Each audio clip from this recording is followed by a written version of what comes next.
Bienvenue sur TV Radio de Vie. Ce soir, nous avons un direct exceptionnel. On va parler d'un sujet particulier. On va parler de la dîme, ou plus exactement dénoncer cette pratique diabolique de la dîme qui n'est plus de vigueur aujourd'hui. Et par la grâce de Dieu, nous allons montrer au travers des Écritures que cette pratique n'est plus d'actualité aujourd'hui. Nous sommes donc le lundi 5 juin, il est 20h30 ou 20h40 plus exactement.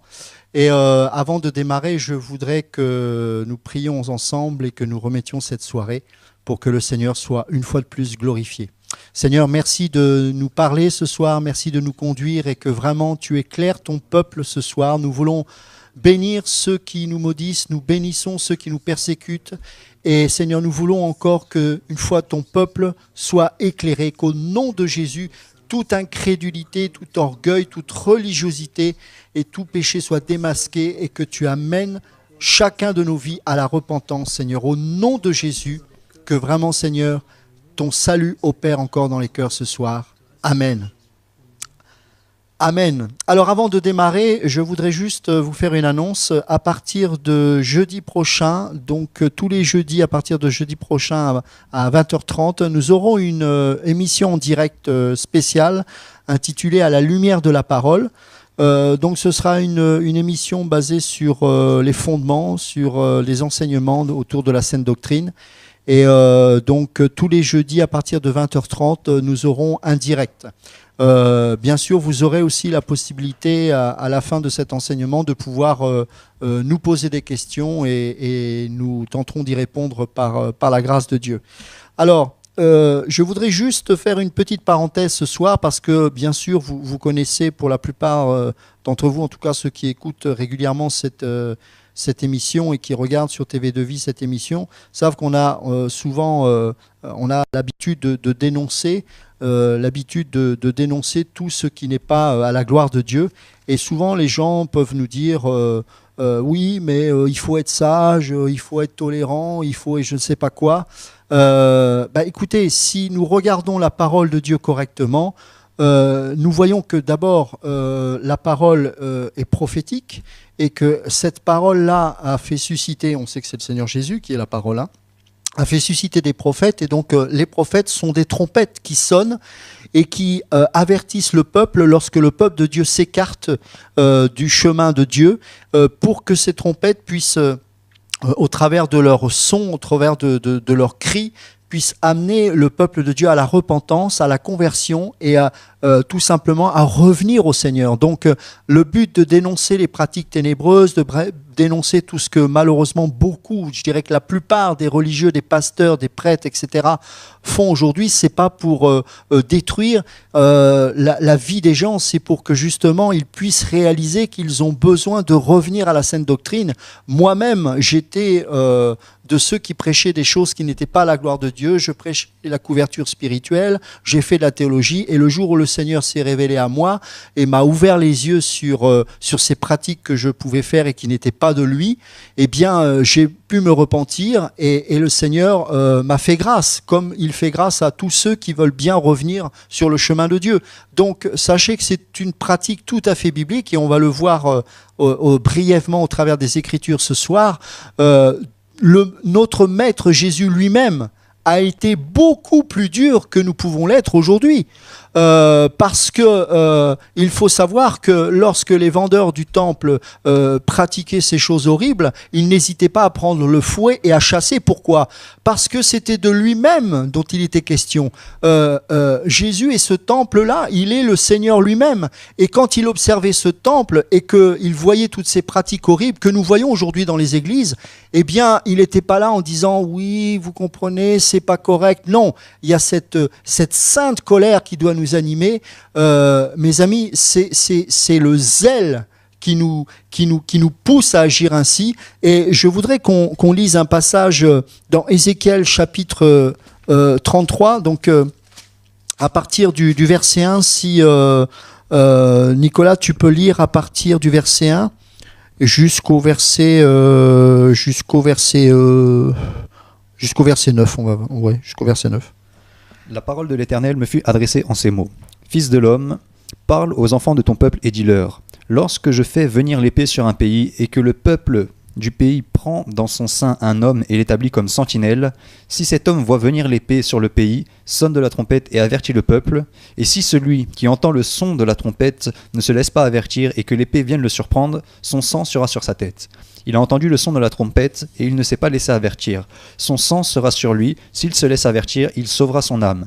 Si la sentinelle voit venir l'épée et ne sonne pas de la trompette, si le peuple n'est pas averti et que l'épée vienne enlever à quelqu'un la vie, celui-ci périra à cause de son iniquité, mais je redemanderai son sang à la sentinelle.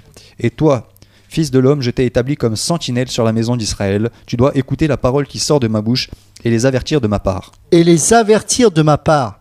Mes amis, c'est pas une partie de plaisir. Si nous ne le faisons pas, vous savez, dans l'État, dans ce pays, il y a une loi qui est si on ne défend pas quelqu'un qui est agressé alors qu'il n'a rien fait, eh bien c'est non-assistance à personne en danger.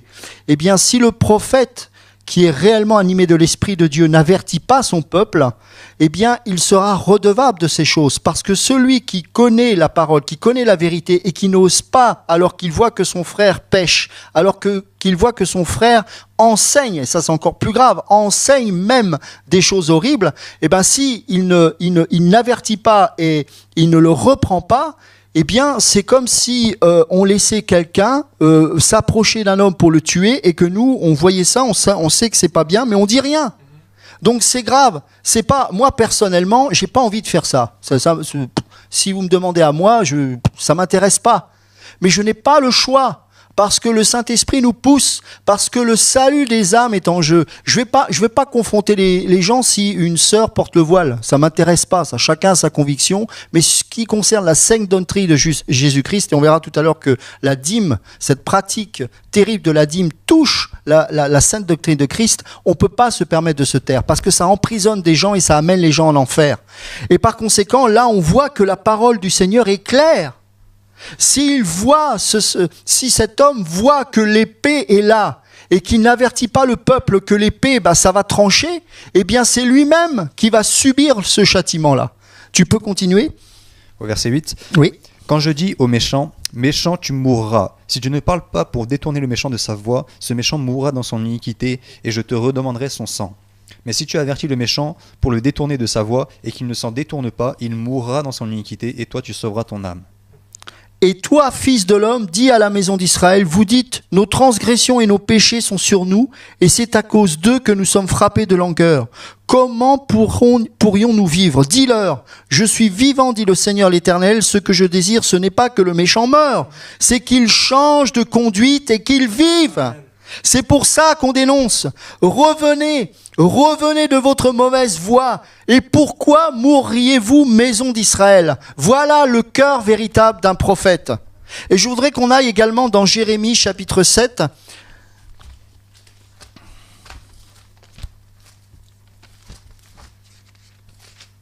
Si tu peux prendre... on va prendre à partir du verset 1. David ? La parole fut adressée à Jérémie de la part de l'Éternel en ces mots. Place-toi à la porte de la maison de l'Éternel et là publie cette parole. Et dis, écoutez la parole de l'Éternel, vous tous, hommes de Juda qui entrez par ces portes pour adorer l'Éternel. Ainsi parle l'Éternel des armées, le Dieu d'Israël. Réformez vos voies et vos œuvres, et je vous laisserai demeurer dans ce lieu.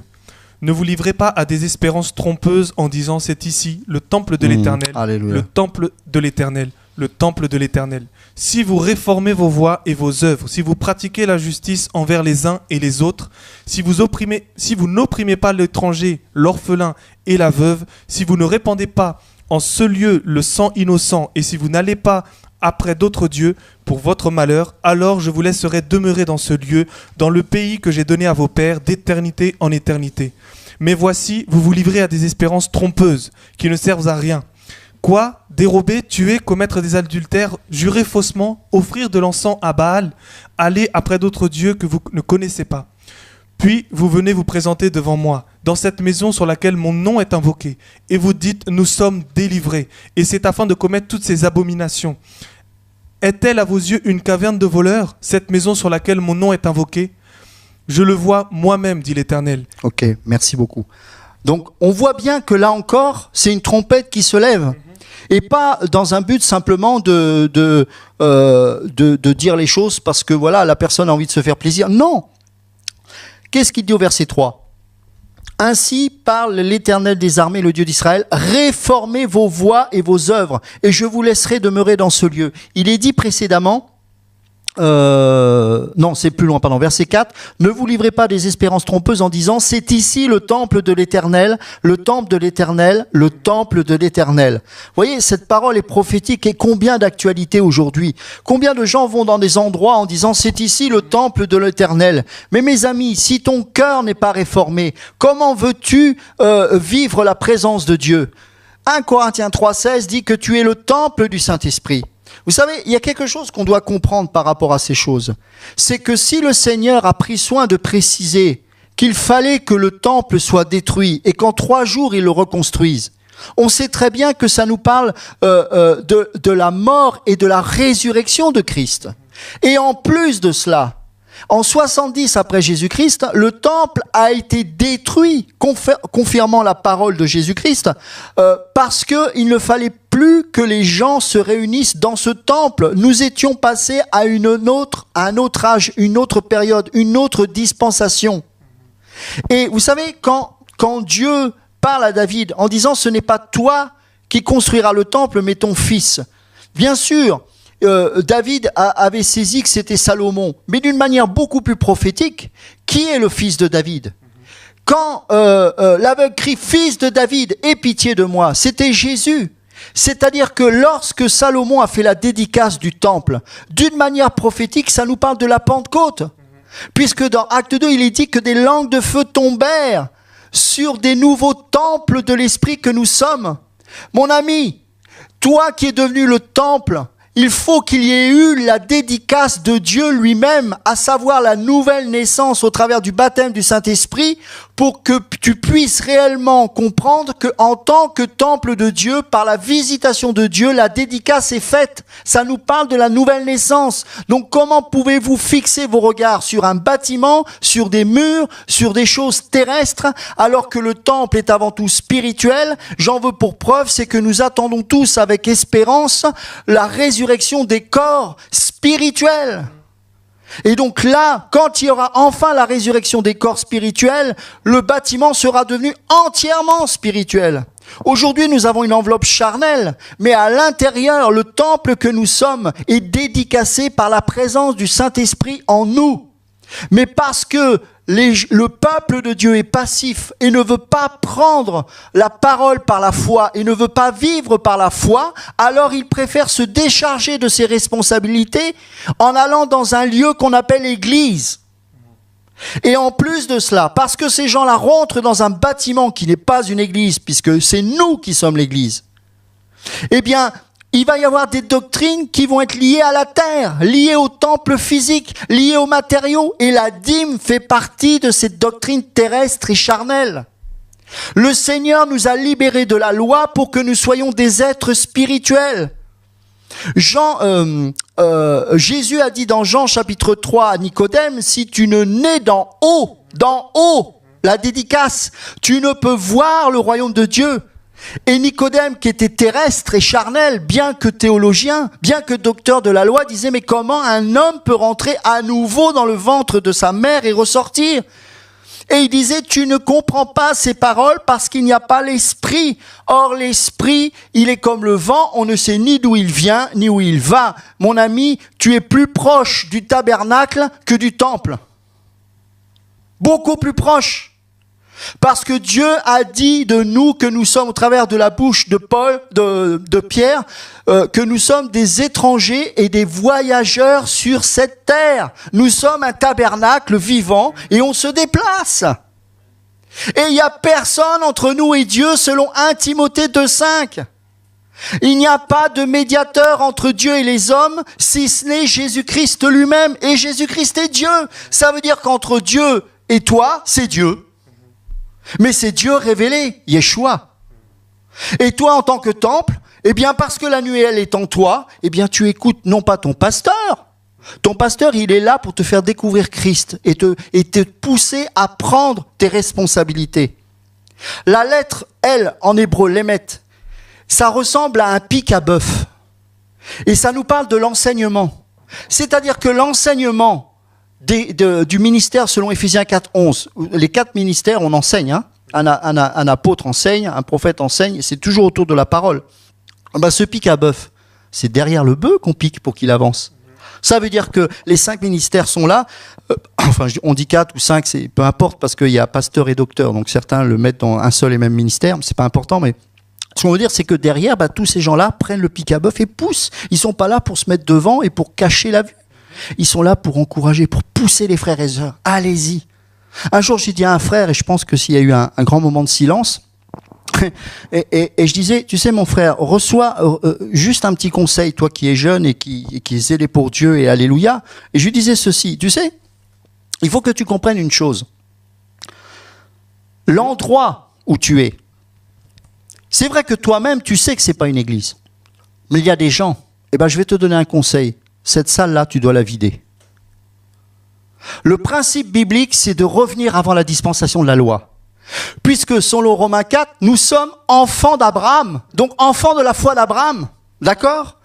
Avant la loi, et même plus loin, avant la chute, un ordre a été donné. Multipliez-vous. Quand il y a eu le déluge, Dieu a donné le même ordre à Noé, faisant de lui le nouvel Adam. Et il a dit, dispersez-vous, multipliez-vous sur toute la surface de la terre. Et pas rassemblez-vous à un lieu et surtout n'y bougez plus. Parce que ça, c'est le principe de Babylone. C'est la tour de Babel, faisons-nous un nom. Or, dans le principe du royaume, c'est la dispersion.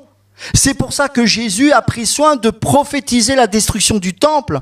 Et que grâce, et je dis bien grâce, pas à cause, mais grâce à la persécution, il a fallu qu'il y ait cette persécution pour qu'on revienne au commandement de Genèse, à savoir, dispersez-vous. Par la persécution, il y avait la dispersion. Et on n'a pas compris ça. Investi du ministère de pasteurs, de docteurs, de prophètes, d'évangélistes et d'apôtres sont ces pics à bœuf qui poussent les gens à prendre leur sacerdoce royal. Et tout ce qui consiste à prêcher la couverture spirituelle, à prêcher la dîme, tout ça c'est diabolique et nous allons vous le prouver dans la parole. Et je sais que ceux qui enseignent ces fausses doctrines qui mènent droit à l'enfer nous entendent. Parce que, et on va le regarder tout à l'heure sur Internet, nous avons encore une fois ce site terrible d'enseignement.com qui prêche et enseigne des fausses doctrines. Eh bien, ils ont fait un petit quiz au sujet de la dîme. Est-ce que la dîme est de Dieu ou pas ? Alors, à la technique, je vais simplement demander à la technique de nous mettre sur ce site et on va faire ce quiz ensemble. Vous allez voir, vous savez, c'est les quiz de la méthode Amway. On manipule les gens, c'est-à-dire qu'on fait des questions presque fermées parce que moi j'ai fait du commercial, on appelle ça les méthodes à l'entonnoir, c'est-à-dire qu'on veut nous amener dans un but bien précis. Donc ces questions ne sont pas objectives, elles sont pas sincères. Pourquoi ? Parce que quoi que vous puissiez répondre là-dedans, ça va vous amener sur le fait évident que la dîme est d'actualité. Or, c'est faux. Alors, c'est un questionnaire que nous trouvons sur ce fameux site enseignement.com et il est écrit ceci. La dîme est-elle toujours d'actualité ? Point d'interrogation. Alors, en sous-titre, il est dit « Dois-je donner ma dîme ? Est-ce que la dîme et les offrandes, c'est la même chose ?» Le quiz répond à vos questions. Alors, on va le faire ensemble. La dîme a été instaurée par la loi de Moïse. Alors, vous remarquerez qu'il commence soft parce que avec un tant soit peu l'enseignement, bien sûr, on sait bien que c'est pas Moïse qui a institué la dîme puisque ça a déjà été pratiqué sous Abraham. Alors certes, on le verra tout à l'heure, ça n'a pas du tout la même signification, mais bon. Donc là, on commence en douceur. Donc la dîme a été instaurée par la loi de Moïse, bien sûr, c'est faux. Ensuite, deuxième question, qui fut la première personne dans la Bible à donner sa dîme ? Bon, là encore, alors c'est orienté. Pourquoi ? Parce qu'ils savent que ceux qui dénoncent la dîme disent « Oui, mais ça, c'est une pratique sous la loi ». Donc vous voyez que c'est orienté ce genre de questions. Donc bien entendu, on va répondre Abraham, et après ils vont s'appuyer sur ça pour dire, bah, vous voyez bien que c'est pas sous la loi puisque c'est Abraham. Mais ça, c'est pas enseigné correctement, parce qu'on verra tout à l'heure qu'il faut expliquer dans quel contexte cette dîme a été donnée à Abraham. Vous comprenez? Donc, on y va pour la troisième question. La dîme représente... Alors, moi j'ai fait volontairement faux parce que j'ai répondu, parce que c'était l'occasion de faire des commentaires, parce que c'est terrible ce genre de questions. La dîme représente les premiers 10% du revenu, les 10% des revenus qui restent, ou, je vois pas très bien, excusez-moi, le pourcent qu'on a résolu dans notre cœur. Alors, évidemment, si vous mettez le pourcent qu'on a résolu dans nos cœurs, on peut penser aux offrandes qui sont libres. Et on verra tout à l'heure que Paul dit dans la deuxième épître aux Corinthiens qu'effectivement, c'est les offrandes et qu'on doit donner avec un cœur joyeux. Mais si tu peux juste revenir sur le questionnaire, merci. Mais en fait, il nous pousse quelque part, au travers de ces choix, il n'y en a que 3 malheureusement, de répondre à la première question. Alors, à la première réponse, pardon. Donc, les premiers 10% du revenu. Alors, allons plus loin maintenant à la réponse à la question numéro 4. Comment fonctionnait financièrement le ministère de Jésus? Alors là, ça va plus du tout. Il est répondu, il vivait dans une pauvreté extrême afin de glorifier Dieu. Alors, évidemment, on exagère. Hein? Donc, bien sûr, on va pas oser mettre ça. Mais pourtant, il n'avait pas de maison. Il n'avait pas de propriété. Et l'argent qu'il avait était systématiquement donné.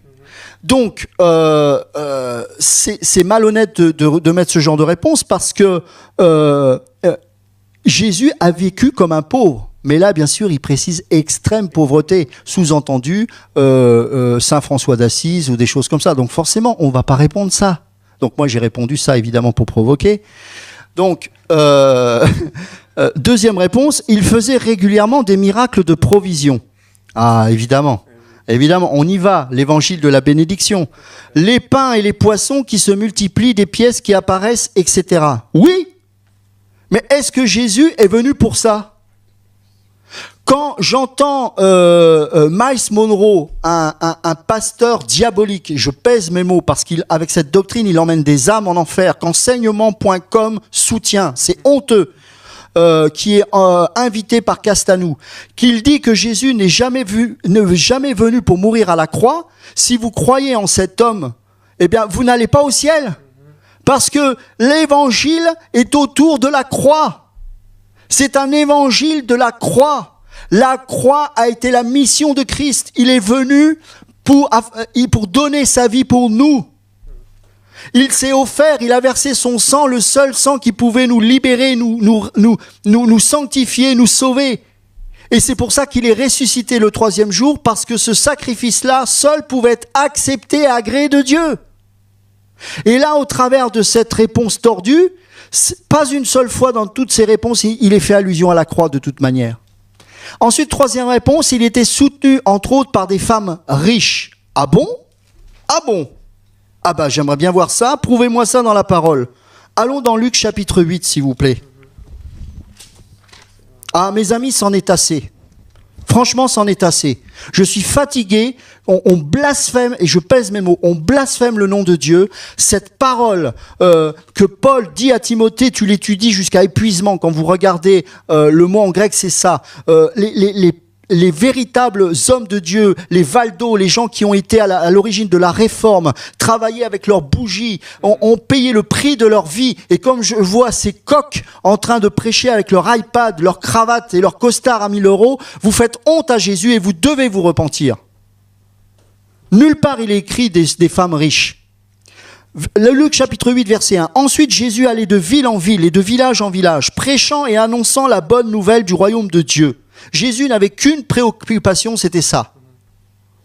Et bien sûr, il y avait l'intendance. J'ai rien contre les offrandes. Bien sûr que les gens soutiennent. Il faut soutenir l'œuvre. J'ai pas de problème avec ça. Mais c'est laisser Dieu parler au cœur des gens. Ne manipulez pas les gens. Parce que moi, ça me fait mal au cœur de voir des gens qui donnent de l'argent à vous. pasteur d'enseigne-moi.com, qui prêchait des hérésies et des fausses doctrines. Et à cause de ça, nous sommes dans l'obligation de vous dénoncer, si c'est encore possible, pour que vous puissiez vous repentir. Les 12 étaient auprès de lui avec quelques femmes qui avaient été guéries d'esprits malins et de maladies. Marie, dite de Magdala, de laquelle étaient sortis 7 démons. Elle était riche, elle ? Je n'ai pas entendu parler de ça. Jeanne, femme de Chouza, intendant d'Hérode. Alors, sous prétexte qu'elle était intendant d'Hérode, elle était riche. Excusez-moi, c'est pas précisé. Et quand bien même elle avait un tant soit peu d'argent, c'est la réponse qui est malhonnête. Parce que vous voulez encourager les frères et les sœurs à croire que parce qu'on est chrétien, on peut être riche et qu'il faut bien qu'il y ait la richesse pour soutenir la mission. Mes amis, j'ai pas besoin de gens riches pour me soutenir, j'ai besoin de Dieu. J'ai pas besoin de tes richesses. Parce que si je crois avoir besoin de tes richesses, je vais rentrer dans le compromis. Alors que, où sont les Georges Muller ? Allez, vous auriez jamais osé dire ça à Georges Muller de son temps. Georges Muller a brassé des millions de livres sterling. Et à la fin, il avait un grand orphelinat. Il n'avait pas un rond. Il est mort. Il a brassé des millions de livres sterling. Il est mort pauvre, sans argent. Mais quelle œuvre! Aujourd'hui, l'œuvre de Dieu au travers de cet homme parle encore. Et quand il avait les orphelins autour de sa table, il priait, il disait « Seigneur, bénis ce repas et merci pour le repas que tu nous donnes. » Il n'y avait rien dans les assiettes. Et quand ils ont dit tous « Amen », quelqu'un frappe à la porte et donnait de l'argent. C'était pour l'enrichissement, c'était pour la nourriture. Et Jésus précise bien que vous ayez le pain, la nourriture et le vêtement. Ça suffit! Ça suffit! Jeanne, femme de Chouza, attendant d'Hérode, Suzanne et plusieurs autres qui l'assistaient de leurs biens. Alors, si vous transformez ça de leur richesse, c'est simplement de leur bien que ça veut dire. Donc ne tordez pas le sens des Écritures. Combien de fois le Seigneur Jésus, on va le lire tout à l'heure, nous a avertis que la richesse était souvent une occasion de nous détourner de Dieu. Il n'est pas impossible pour un riche de rentrer dans le royaume de Dieu, mais il est difficile. Et vous encouragez les gens à rendre le salut difficile. Alors que le salut, il est gratuit. Gratuit! Il est facile d'entrer dans le royaume de Dieu parce que ce n'est pas par les œuvres. Vous êtes en train de faire revenir la doctrine catholique, les indulgences. Cette doctrine pour laquelle Luther s'est levé en dénonçant ces pratiques-là. Et aujourd'hui, vous qui vous dites pasteur, vous remettez les indulgences. Honte à vous! Honte à vous! Vous déshonorez le Seigneur Jésus. Vous croyez que c'est une œuvre de Dieu d'acheter une maison à 300 000 € au Canada? Assumez-la, payez vos impôts en France. Mais faites un procès avec moi, on verra si la justice ne va pas fouiller vos comptes avec l'argent au black, s'il y en a. Vous savez, on n'a rien à perdre. Parce que dans ce questionnaire, j'ai vu une sœur qui disait être nouvellement convertie et qui disait « Ah, je connais pas bien la parole, mais je suis surpris, alors est-ce qu'il faut vraiment donner la dîme ?» Vous vous rendez compte qu'il y a des personnes qui viennent donner leur vie au Seigneur et vous les emmenez en enfer avec vos doctrines, vous les dépouillez, alors que dans Matthieu 10, il est dit, vous avez reçu gratuitement, donnez gratuitement, marchez par la foi si vous avez la foi. Arrêtez de vous appuyer sur des offrandes, sur des appels. Où est le Seigneur là-dedans? On fait des alliances maçonniques. Bientôt, on va voir des chrétiens au Rotary Club si ça continue. Mais je rêve. Matthieu 23. C'est ça qui me rend triste. Des gens qui sont sincères, qui aiment Dieu, mais parce que ils sont encore dans l'ignorance et ils se laissent conduire par des faux bergers. Matthieu 23. Si tu peux lire... attendez, je ne me trompe pas. Oui, Nicolas, on va prendre à partir du verset 13. Là, vous n'allez pas dire que c'est moi, c'est Jésus, c'est le maître. Alors, excusez-moi, mais Dieu est le même hier, aujourd'hui, éternellement. Donc, écoutez le maître. Si vous avez un tant soit peu d'honnêteté et d'humilité, écoutez ce que le maître dit aux pharisiens. Malheur à vous, scribes et pharisiens hypocrites, parce que vous fermez aux hommes le royaume des cieux, et vous n'y entrez pas vous-même, et vous n'y laissez pas entrer ceux qui veulent entrer. Malheur à vous, scribes et pharisiens hypocrites, parce que vous dévorez les maisons des veuves, et que vous faites pour l'apparence de longues prières. À cause de cela, vous serez jugés plus sévèrement. Malheur à vous, scribes et pharisiens, hypocrites, parce que vous courez la mer et la terre pour faire un prosélyte, et quand il l'est devenu, vous en faites un fils de la géhenne 2 fois pire que vous. Malheur à vous, conducteurs aveugles, qui dites, si quelqu'un jure par le temple, ce n'est rien, mais si quelqu'un jure par l'or du temple, il est engagé. Insensé et aveugle, lequel est le plus grand, l'or ou le temple qui sanctifie l'or? Si quelqu'un, dites-vous encore, jure par l'autel, ce n'est rien. Mais si quelqu'un jure par l'offrande qui est sur l'autel, il est engagé. Aveugle, lequel est le plus grand, l'offrande ou l'autel qui sanctifie l'offrande?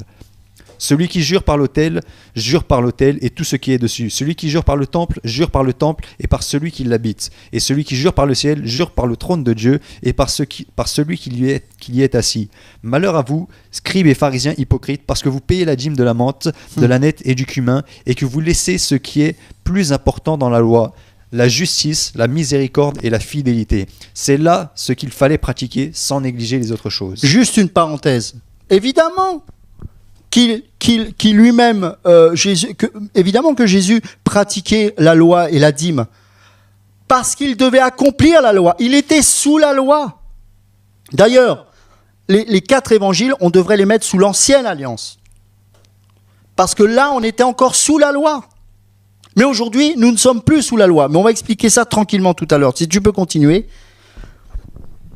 Au verset 24, oui. Conducteur aveugle, qui éliminez le moucheron et qui avalez le chameau. Malheur à vous, scribes et pharisiens hypocrites, parce que vous nettoyez le dehors de la coupe et du plat, alors qu'au-dedans, ils sont pleins de rapine et d'intempérance. Pharisiens aveugles, nettoie premièrement l'intérieur de la coupe et du plat, afin que l'extérieur aussi devienne net. Malheur à vous, scribes et pharisiens hypocrites, parce que vous ressemblez à des sépulcres blanchis qui paraissent beaux au dehors et qui au dedans sont pleins d'ossements de mort et de toute espèce d'impureté. Vous croyez que vos feuilles de figuier sont jolies? Vous croyez que... Vous savez pourquoi vous mettez des beaux costumes, mes amis? Parce que vous pensez cacher votre pourriture intérieure au travers de ces costards. La plus belle partie du temple et la plus belle partie du tabernacle se trouvait à l'intérieur, dans le lieu saint et le lieu très saint. Et le plus beau des tapis était à l'intérieur, pas à l'extérieur. Parce que le tapis le plus moche, c'était le tapis en peau de dauphin, qui était visible uniquement par l'œil. Et cette peau de dauphin nous parle, selon Isaïe 53, de l'humanité de Christ. Or, Proverbe, je crois que c'est Proverbe 25, nous dit que la gloire de Dieu, c'est de cacher les choses. Vous allez me dire, mais pourquoi Dieu cache les choses? Parce qu'il est méchant? Non, parce que Dieu ne veut pas qu'on le connaisse, Dieu veut se révéler. Car il est dit dans ce même proverbe, mais la gloire de Dieu, mais la gloire des rois, c'est de sonder les choses. Et on va voir que aujourd'hui nous sommes, une nation sainte.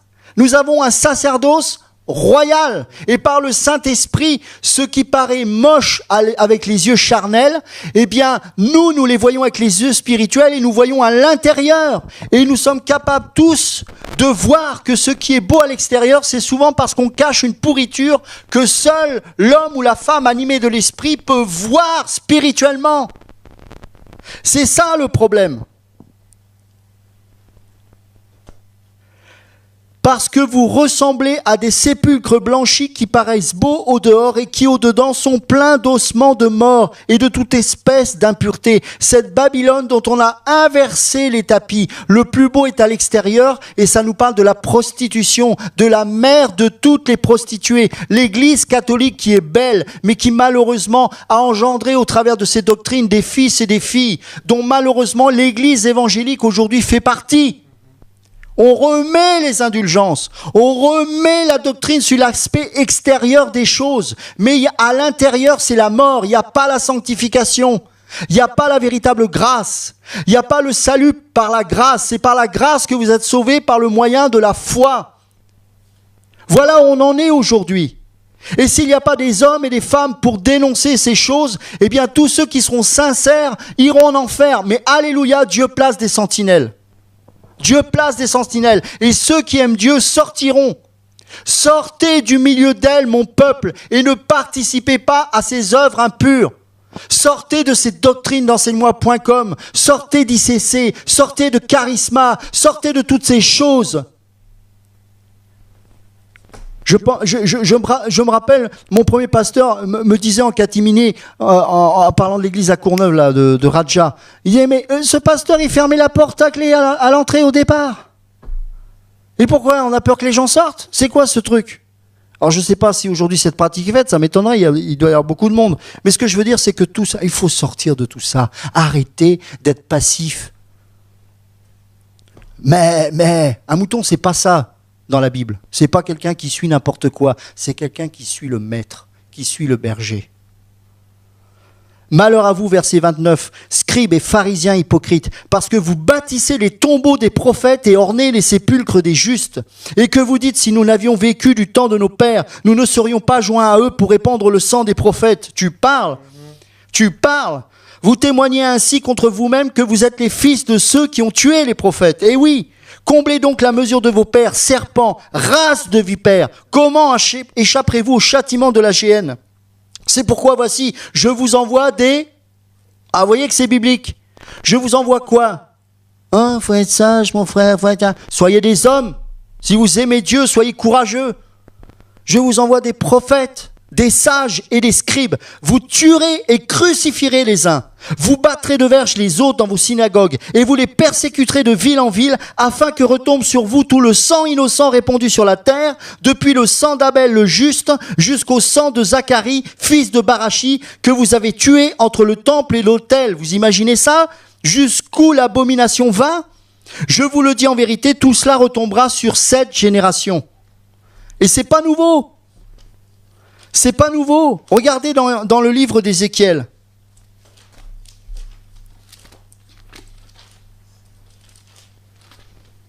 Bon, je ne peux pas tout lire, c'est trop long, mais... Verset 1. La parole de l'Éternel, Ézéchiel 34. La parole de l'Éternel me fut adressée en ces mots. Fils de l'homme, prophétise contre les bergers d'Israël. Contre les bergers d'Israël, prophétise et dis-leur aux bergers, ainsi parle le Seigneur l'Éternel, malheur aux bergers d'Israël. Ce sont des hommes qui sont dans la parole, qui sont de Dieu. Malheur aux bergers d'Israël qui se paissaient eux-mêmes. Les bergers ne devaient-ils pas paître le troupeau? Vous avez mangé la graisse, vous avez vêtu avec la laine, vous avez tué ce qui était gras, vous n'avez point fait paître les brebis, vous n'avez pas fortifié celles qui étaient faibles, guéri celles qui étaient malades, pansé celles qui étaient blessées, vous n'avez pas ramené celles qui s'égaraient, cherché celles qui étaient perdues, mais vous les avez dominées avec violence et avec dureté. Elles se sont dispersées parce qu'elles n'ont point de berger. Elles sont devenues la proie de toutes les bêtes des champs. Elles se sont dispersées, mon troupeau est errant sur toutes les montagnes et sur toutes les collines élevées. Mon troupeau est dispersé sur toute la face du pays. Nul n'en prend souci, nul ne les cherche. C'est pourquoi, berger, écoutez la parole de l'Éternel. Je suis vivant, dit le Seigneur l'Éternel, parce que mes brebis sont au pillage et qu'elles sont devenues la proie de toutes les bêtes des champs, faute de berger, parce que mes bergers ne prenaient aucun souci de mes brebis, qu'ils se paissaient eux-mêmes et ne faisaient point paître mes brebis. À cause de cela, berger, écoutez la parole de l'Éternel. Ainsi parle le Seigneur l'Éternel. Voici, j'en veux aux bergers. Je reprendrai mes brebis d'entre leurs mains. Je ne les laisserai plus paître mes brebis. Ils ne se paîtront plus eux-mêmes. Je délivrerai mes brebis de leur bouche. Elles ne seront plus pour eux une proie. Car ainsi parle le Seigneur l'Éternel. Voici, alléluia, j'aurai soin moi-même de mes brebis et j'en ferai la revue. Mon ami, sors de Babylone, sors de ces endroits, car Dieu n'y est plus depuis bien longtemps. La gloire de Dieu n'est pas là, elle est en toi et tu dois sortir de ces endroits parce que Dieu est ton berger et ton seul berger. Apprends à entretenir une relation avec ton Seigneur. Oh, notre Seigneur veut, c'est dans sa nature, il libère. Il est comme ça. Il est venu libérer les captifs. Voilà, c'est biblique. Et pour libérer, il faut prendre des risques. Il faut aller dans les prisons, piquer la clé de Satan. Hop, on ouvre la porte. Allez les gars, faut partir. C'est sûr, Paul a ramassé des coups. C'est sûr. Et nous, franchement, on est gâtés. On n'a pas à se plaindre. Mais on prendra des coups, on en prend déjà, mais c'est pas la même dimension que Paul, mais c'est comme ça, et on les cherche pas, moi j'en ai pas envie. Mais je suis triste quand je vois le peuple de Dieu enfermé dans ces prisons. Et à cause de cela, ils croient que se sanctifier, c'est pas possible, alors que c'est normal, c'est la vie normale du chrétien. Il pense qu'il doit être dépendant de l'homme de Dieu. Dès qu'il a une décision à prendre, « Pasteur, est-ce que tu es là ?» Alors évidemment, le pasteur, il est content, il dit « allez, on va leur demander de l'argent, de toute façon, ils aiment ça. » Mais non, c'est pas comme ça que ça marche. Cette parole, ce soir, au nom de Jésus, va te libérer. Au nom de Jésus. Deutéronome 14. Tu veux qu'on parle de la dîme ? Moi, je vais te faire le questionnaire là, dans cmoins.com. Tu vas voir. Ça suffit maintenant.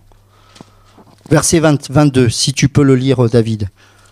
Deutéronome chapitre 14, verset 22, jusqu'au verset 29. Tu lèveras la dîme de tout ce que produira ta semence, de ce que rapportera ton champ chaque année. Et tu mangeras devant l'Éternel ton Dieu, dans le lieu qu'il aura choisi pour y faire résider son nom, la dîme de ton blé, de ton mou et de ton huile, et les premiers-nés de ton gros et de ton menu bétail, afin que tu apprennes à craindre toujours l'Éternel ton Dieu. Bon, t'as déjà essayé de manger une pièce de monnaie, toi ? Moi non. Non, on est d'accord. Continuons. Peut-être lorsque l'Éternel ton Dieu t'aura béni, le chemin sera-t-il trop long pour que tu puisses transporter ta dîme, à cause de ton éloignement du lieu qu'aura choisi l'Éternel ton Dieu pour y faire résider son nom. Alors, tu échangeras ta dîme contre de l'argent, tu serreras cet argent dans ta main, et tu iras au lieu que l'Éternel ton Dieu aura choisi. Là, tu achèteras avec l'argent tout ce que tu désireras, des bœufs, des brebis, du vin et des liqueurs fortes, tout ce qui te fera plaisir. Tu mangeras devant l'Éternel ton Dieu, et tu te réjouiras, toi et ta famille. C'est pour toi, cette dîme-là. On est d'accord ? Tout à fait. Bon, continuons. Tu ne délaisseras point le Lévite qui sera dans tes portes, car il n'a ni part ni héritage avec toi. Alors, là, on commence à toucher à la doctrine de ces faux pasteurs qui utilisent justement la partie destinée aux Lévites et aux sacrificateurs pour dire « Nous-mêmes, nous sommes des Lévites placés sur vous, donc nous devons effectivement recevoir la dîme. » Vous avez tout faux, c'est complètement diabolique. Et on va voir après pourquoi. Continue. Au bout de 3 ans, tu sortiras toute la dîme de tes produits pendant la 3e année, et tu la déposeras dans tes portes. Alors viendront le Lévite, qui n'a ni part ni héritage avec toi, l'étranger, l'orphelin et la veuve qui seront dans tes portes, et ils mangeront et se rassasieront, afin que l'Éternel ton Dieu te bénisse dans tous les travaux que tu entreprendras de tes mains. Ok, on va aller dans Nombre au chapitre 18.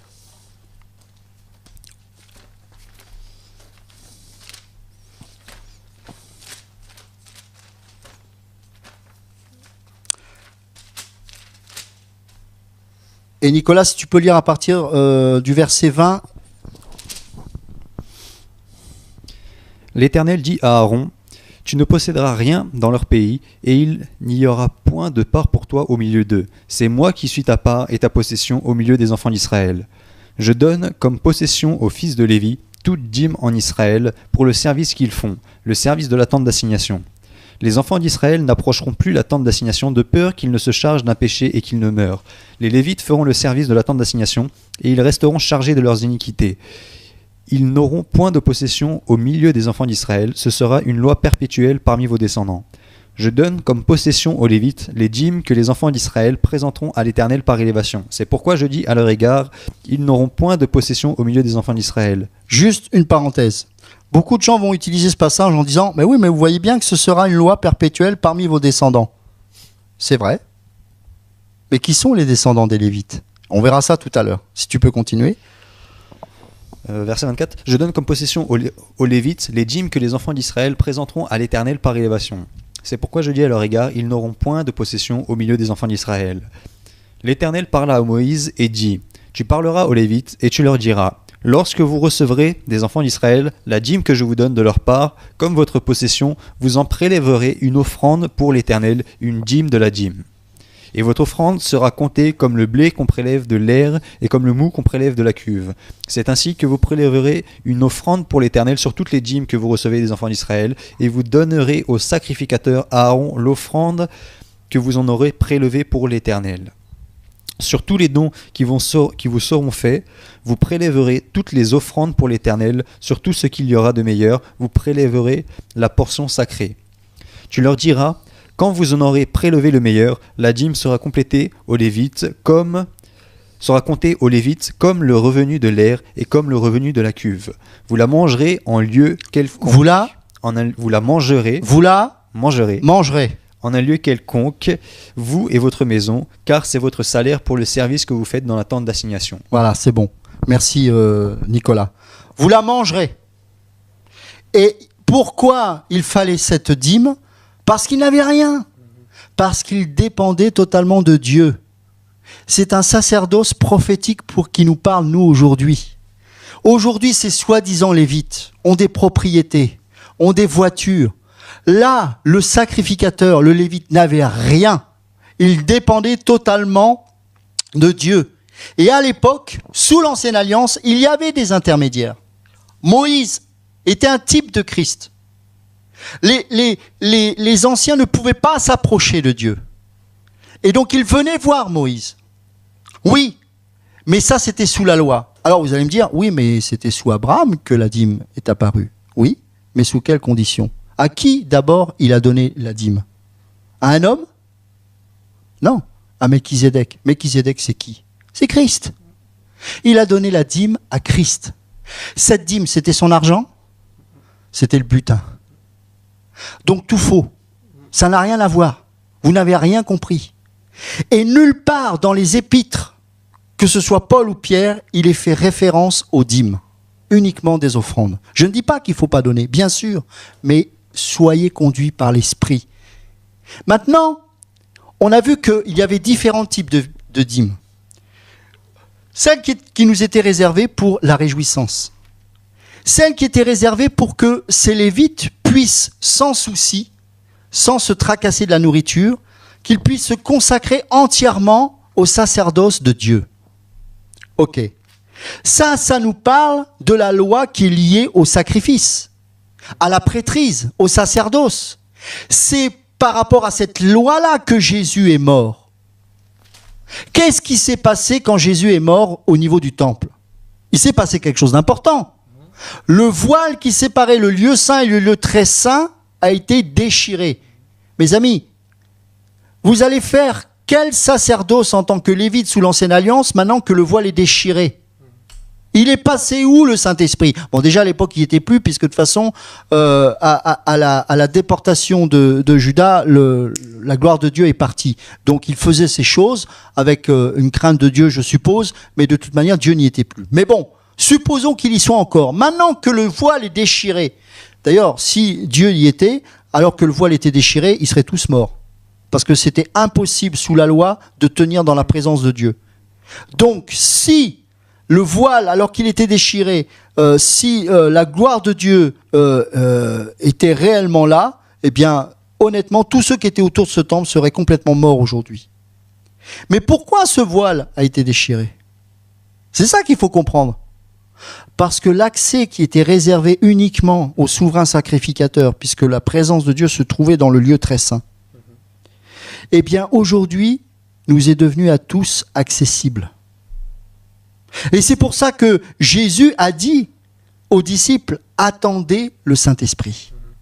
Et pour revenir, justement, j'avais oublié ce passage, quand on parlait de la dispersion et que dans une salle, à la limite, il faut vider l'église, enfin, c'est pas l'église, mais vider le bâtiment pour former et envoyer les gens en mission, qui était un principe d'Adam, un principe qui était donné à Noé aussi, et un principe que Jésus, dans Matthieu 28, 19 et 20, a donné. Allez, allez, allez.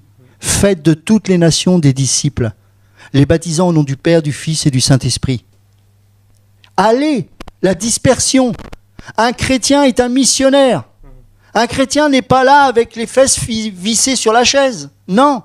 Parce que quand tu reçois l'enseignement de l'Esprit, lorsque tu reçois la parole vivante, ça te pousse à l'action, ça te pousse à parler, ça te pousse à crier, ça te pousse à sonner de la trompette. Alors tu n'as pas besoin de faire 1000 kilomètres.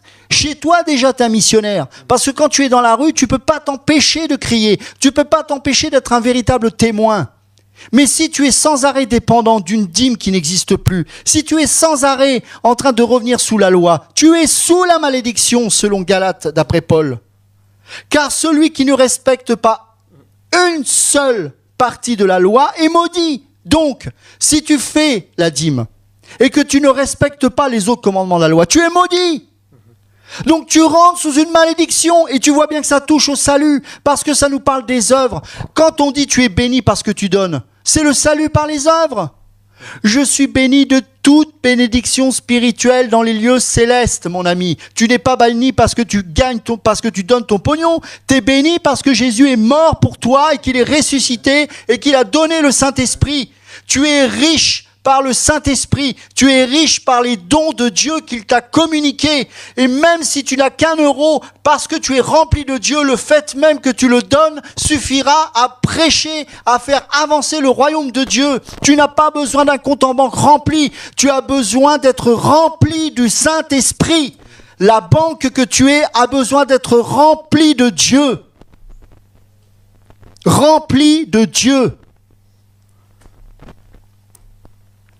2 Corinthiens chapitre 11.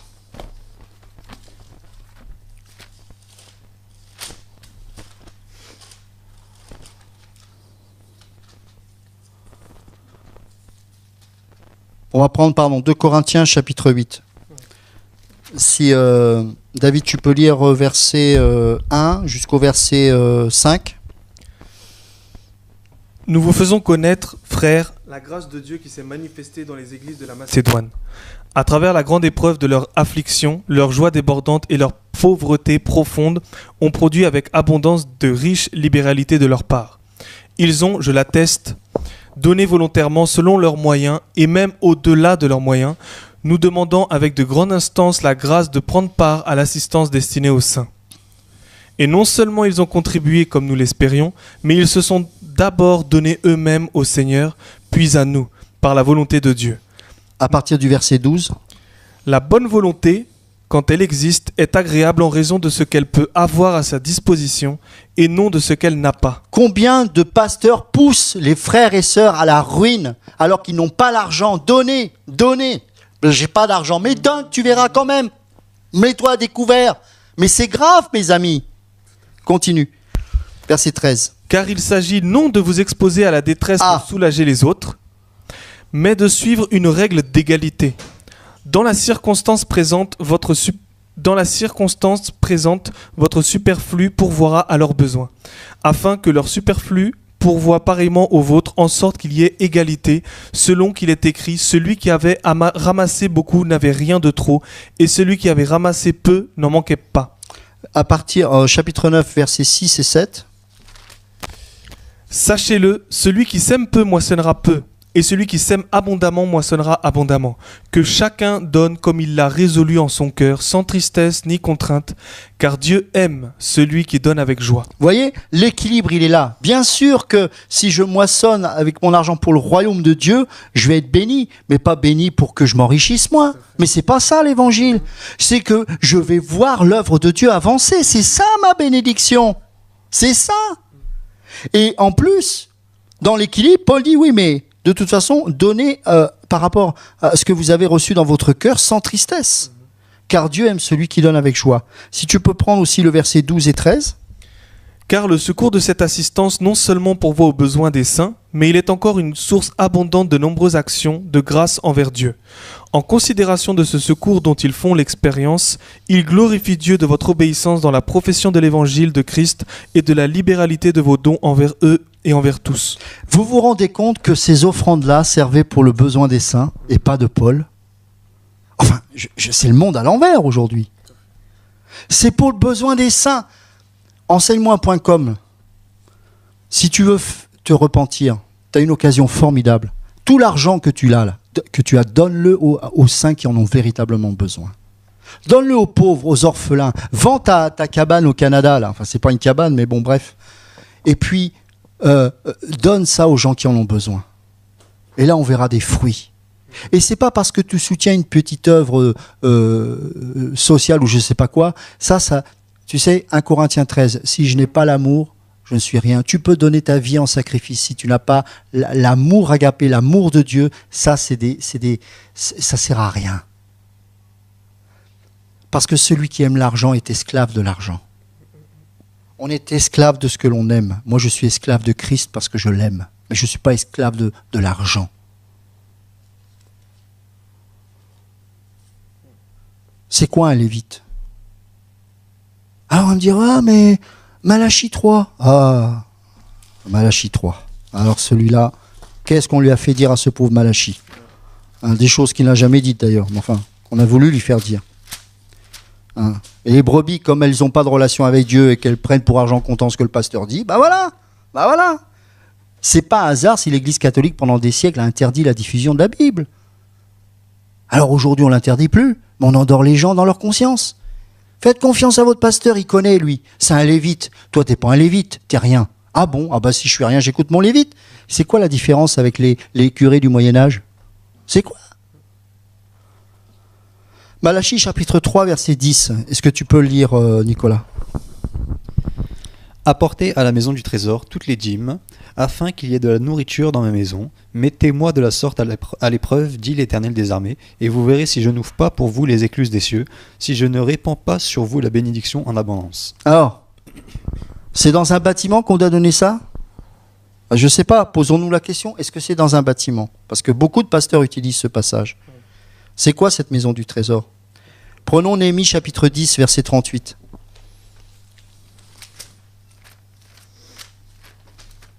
Il faut que le peuple soit éclairé.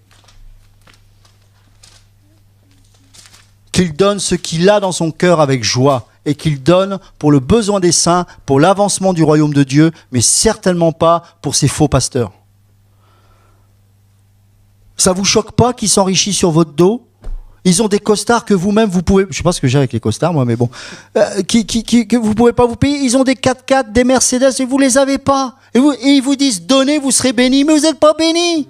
Vous êtes dans la dèche. Et eux ils sont riches. Et vous continuez. Mais enfin ouvrez vos yeux. Néhémie chapitre 10 verset 38. David, si tu peux lire. Le sacrificateur, fils d'Aaron, sera avec les Lévites quand ils lèveront la dîme. Et les Lévites apporteront la dîme de la dîme à la maison de notre Dieu, dans les chambres de la maison du trésor. Alors, c'est pas pour les Lévites, puisque c'est les Lévites eux-mêmes qui apportent ça où? À la maison de notre Dieu, alors, dans les chambres de la maison. C'est qui la maison? Ah bah, voyons voir. Le voile a été déchiré, n'est-ce pas? Bien sûr. Pourquoi il a été déchiré? On a dit que le temple, il a fallu qu'il soit détruit, puisque 1 Corinthiens 3,16 et 6,19 dit que nous sommes le temple du Saint-Esprit. Ok? Alors, si ça suffit pas, allons un peu plus loin. Allons dans 1 Pierre chapitre 2. Et qu'est-ce que ce brave Pierre nous dit? 1 Pierre 2. Nicolas, si tu peux lire à partir du verset 4 jusqu'au verset 10. Approchez-vous de lui, pierre vivante, rejetée par les hommes, mais choisie par et Dieu. précieuse devant Dieu. Alors, pierre vivante. C'est nous, hein? Ok, continue. Et vous-même, comme des pierres vivantes, édifiez-vous pour former une maison spirituelle. Alléluia! Amen. La maison du trésor, c'est nous! Donc c'est à moi-même que je me donne tout ça. Je suis la maison spirituelle. Continue. Un saint sacerdoce afin d'offrir des victimes spirituelles agréables à Dieu par Jésus-Christ. Car il est dit dans l'Écriture, « Voici, je mets en Sion une pierre angulaire, choisie, précieuse, et celui qui croit en elle ne sera point confus. » Croire en cette pierre angulaire ne te poussera pas à la confusion, parce que c'est Jésus-Christ cette pierre angulaire. C'est pas ton pasteur qui te met sans cesse dans la confusion. Tu sais au plus profond de ton cœur qu'il y a quelque chose qui tourne pas rond. Mais là, ce soir, le Saint-Esprit, au travers de la parole de Dieu, t'ouvre les yeux et te fait comprendre que la pierre angulaire, c'est Christ. Et si tu t'appuies sur elle, tu seras jamais dans la confusion. Car il est la parole vivante. Continue. L'honneur est donc pour vous qui croyez. Mais pour les incrédules, la pierre qu'ont rejetée ceux qui bâtissaient est devenue la principale de l'angle et une pierre d'achoppement, un rocher de scandale. Ils s'y heurtent pour n'avoir pas cru à la parole, et c'est à cela qu'ils sont destinés. Vous, au contraire, vous êtes une race élue, un sacerdoce royal, une nation sainte, un peuple acquis, afin que vous annonciez les vertus de celui qui vous a appelé des ténèbres à son admirable lumière. Vous... Alors juste, on va reprendre ce verset 9 parce qu'il est capital. Vous, au contraire, vous êtes quoi?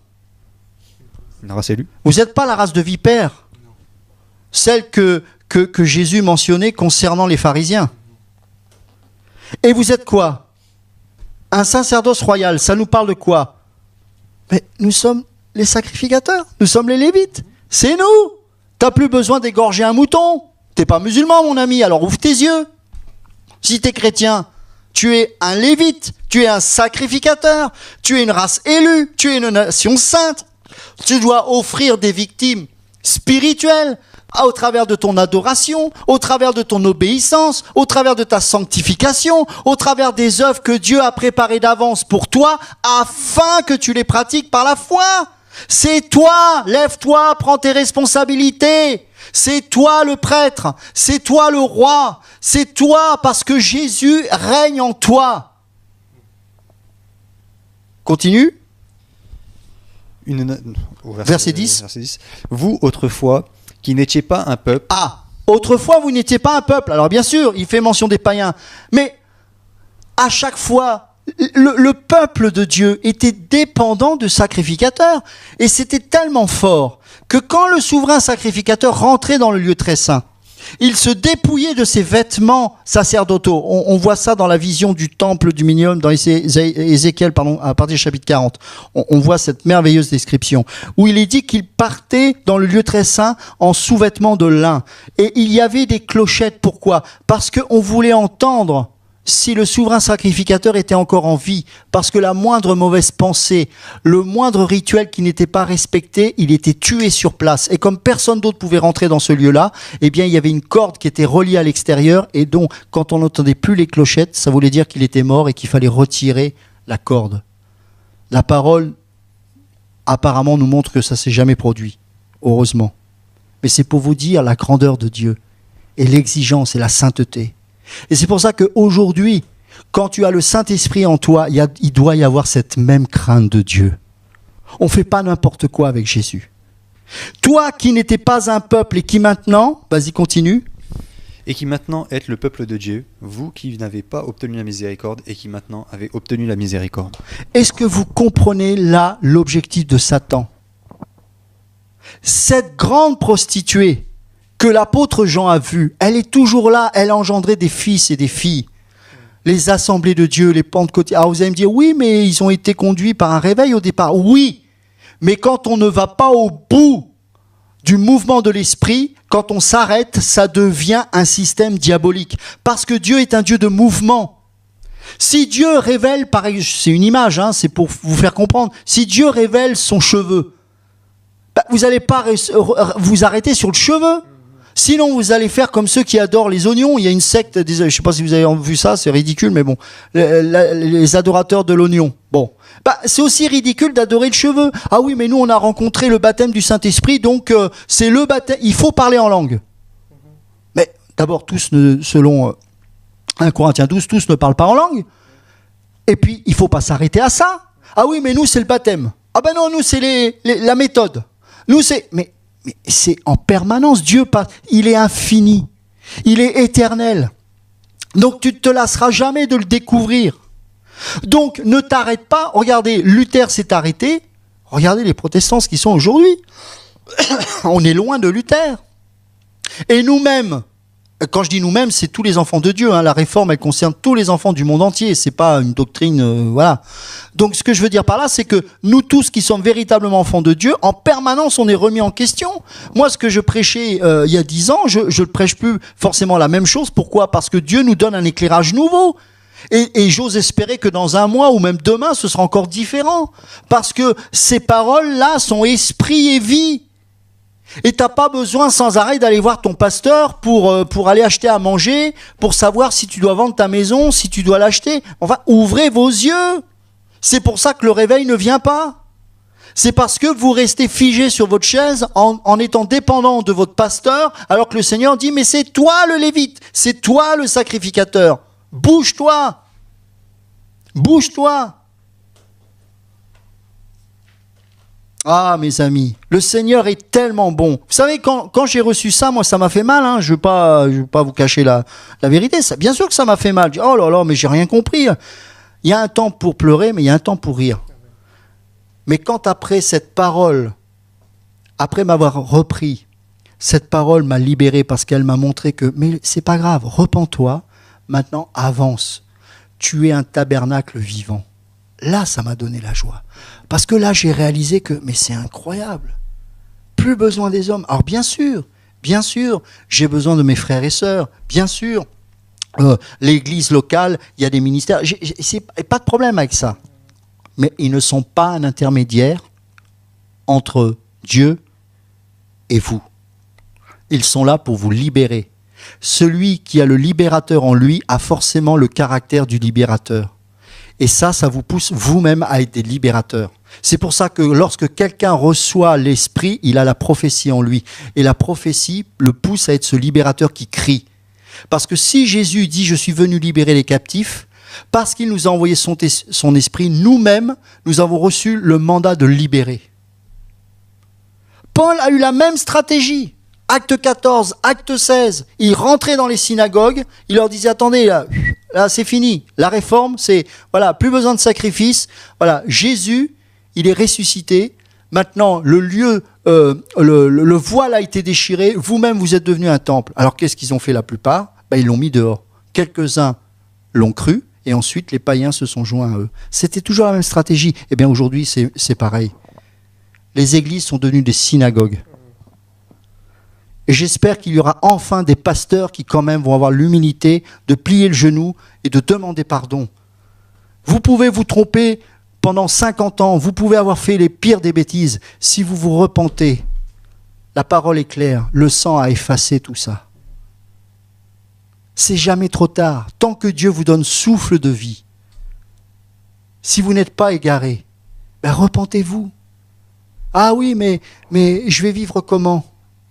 Déjà, tu vas te remettre aux ascédiques, tu vas travailler, mon ami. Hein, tu as assez vécu au crochet des autres, donc tu vas faire comme tout le monde, tu travailles. Et puis, si vraiment tu as la conviction que Dieu t'appelle à plein temps, dépend de Dieu lui-même, comme le faisait Paul. Et encore, Paul était aussi fabricant de tentes. Voilà, c'est ça. Moi, il m'est arrivé d'aller dans des régions, on m'a donné de l'argent, c'est biblique, on bénit les gens. Mais le Seigneur m'a dit, prends pas, parce que je veux que tu sois libre. Et heureusement que je l'ai pas pris cet argent, parce que ces gens, j'ai su plus tard qu'ils n'étaient pas dans la vérité. Donc il faut apprendre à écouter Dieu. Je ne veux pas être esclave des hommes sous prétexte qu'ils m'ont... Je me connais, je ne suis pas parfait. J'aurais du mal à prendre position parce que le frère m'a donné une certaine somme d'argent. Donc j'écoute l'Esprit de Dieu. Et je ne vais pas demander à un pasteur que je n'ai plus d'ailleurs, est-ce que... Non, sois responsable. Quand tu pries le soir dans ta chambre, tu as besoin de demander au pasteur? Non, pour le reste c'est pareil. Quand tu dois prendre des décisions pour l'éducation de tes enfants, tu n'as pas besoin de ton pasteur, pour le reste c'est pareil. Donc il faut sortir de ces choses-là, il faut sortir de ces temples, de ces synagogues, parce que Dieu n'est pas là. Prends tes responsabilités. Car là où 2 ou 3 sont assemblés en mon nom, je suis présent au milieu d'eux. Quand il est dit en mon nom, ce n'est pas parce que tu pries Jésus qu'il est là. Hein. C'est parce que quand dans la pensée hébraïque, le nom est toujours lié au caractère. C'est-à-dire que si tu exprimes au travers de ta vie le nom de Yeshua, avec 2 ou 3, parce que l'église, évidemment, c'est 2 ou 3 au minimum, ça commence avec 2. Mais déjà avec 2, ça suffit. Et quand tu me dis, oui, mais moi, il n'y a pas d'ancien, comment on fait? Mais prie. Et laisse Dieu faire les choses. Mais ce n'est pas parce qu'il n'y a pas un ancien que tu ne peux rien faire. Donc cette histoire de la dîme, comme tant d'autres choses qu'on dénonce, on n'a pas de compte à régler. C'est parce que Dieu veut libérer son peuple. Jésus revient bientôt. J'espère que vous aurez compris au travers de cet enseignement que la dîme touche directement au salut, parce que la bénédiction dont il est mentionné ici, ce sont les indulgences catholiques, c'est le salut par les œuvres. Donnez et vous serez bénis. C'est du chantage qu'on vous fait. C'est lamentable. On peut revenir sur le site à la technique. Parce que là, je vais être sanctionné par enseignement.com. Je n'ai pas répondu à toutes les questions, donc c'est grave.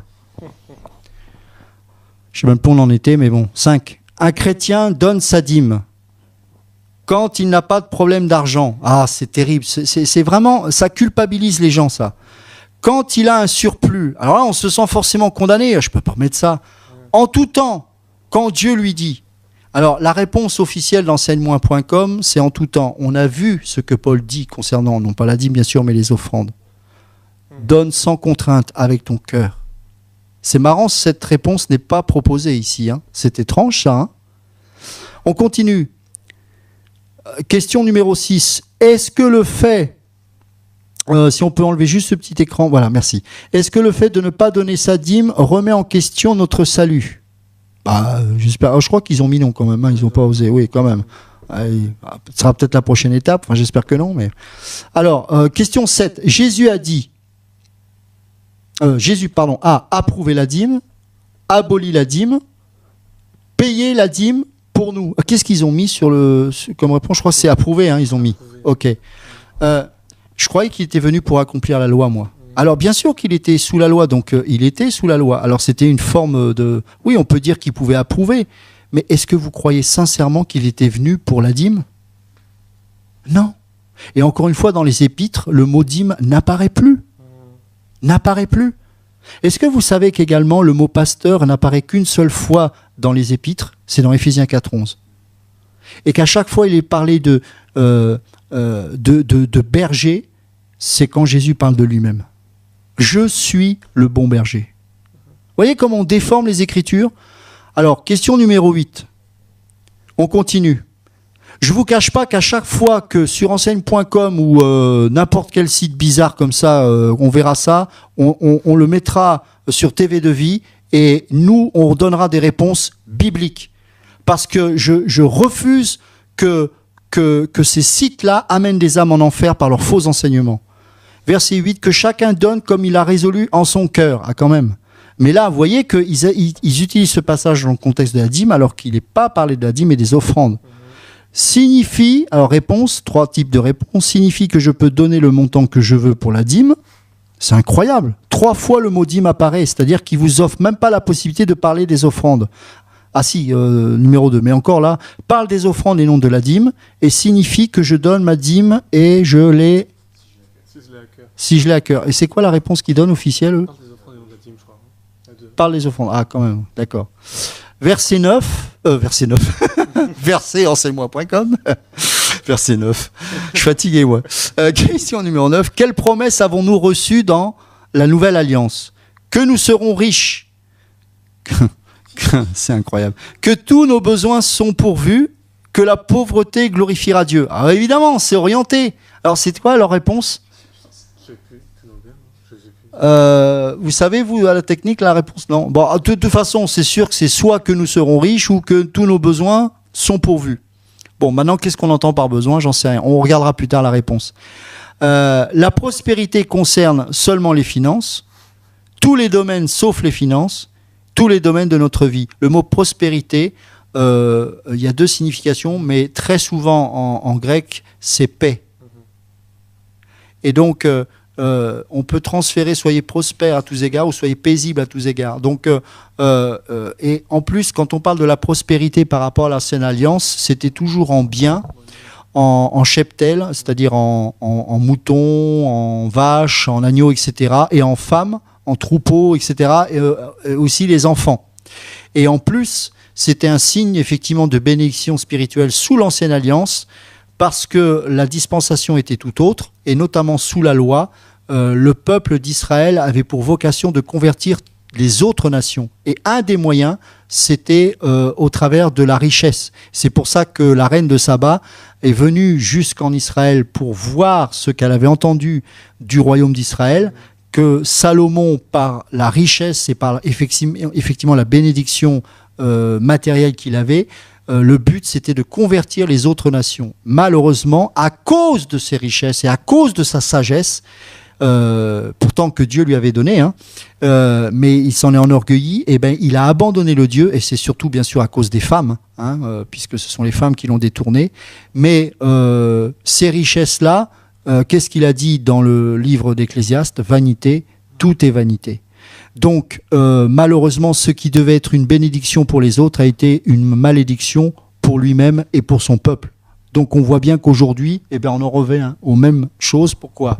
Aujourd'hui, ces mêmes pasteurs, beaucoup d'entre eux, je ne dis pas tous, mais beaucoup d'entre eux sont dans l'adultère, sont dans la fornication.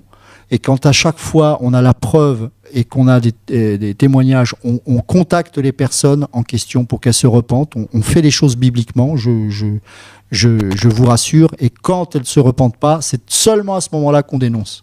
Mais il faut le faire parce que c'est la parole de Dieu qui le dit. Hein, on n'a pas le temps de faire un enseignement là-dessus. mais vous pourrez peut-être à l'occasion réécouter des enseignements sur ce sujet. Donc c'est important. Il y a 3 choses qui sont souvent et qui font tomber les hommes et les femmes, et surtout les hommes qui se disent pasteurs ou je ne sais quoi. C'est l'argent, c'est le sexe et la gloire. Voilà, les 3 choses. Salomon, bien sûr, ça a été premièrement les femmes qui l'ont amené à adorer d'autres dieux, mais il est un type de ce genre de pasteur. Alors, heureusement, il s'est repenti, mais il est tombé dans le sexe, il est tombé dans l'argent, et il est tombé dans la gloire. Et il y a beaucoup d'hommes de Dieu qui eux-mêmes ont été bénis au départ de la part de Dieu. Mais nous sommes responsables de notre gestion des grâces de Dieu. De quelle manière nous gérons les grâces de Dieu? C'est ça qui est important de comprendre. Donc, premièrement, pour tous ceux qui se disent pasteurs et qui prêchent encore ces fausses doctrines, je vous en supplie, repentez-vous. Et pour tous ceux qui ne sont pas qui n'ont pas encore cette maturité de comprendre ces choses, eh bien, relisez ces passages qu'on vous a cités. Écoutez ces enseignements. Il y en a plein d'autres qui enseignent ces choses-là. Nous ne sommes pas les seuls. Parce que ce n'est pas nous, c'est la parole de Dieu qui le dit. Je crois que ça a été suffisamment clair ce soir. Donc, c'est pas grave de se tromper. C'est grave si on reste dans son erreur. Jésus revient bientôt. La trompette, les trompettes des prophètes, c'est une chose. Mais la trompette du prophète, de tous les prophètes, va sonner. Et celle-là, quand elle sonnera, ce sera trop tard. Donc il vaut mieux écouter les prophètes qui sont encore sur cette terre, qui sonnent de la trompette, car ce n'est pas la trompette du jugement. C'est la trompette qui dénonce les choses pour un retour au Seigneur. Mais viendra un jour où la véritable trompette de Jésus-Christ sonnera pour enlever sa véritable Église. Et à ce moment-là, ce sera trop tard pour les autres, ils resteront.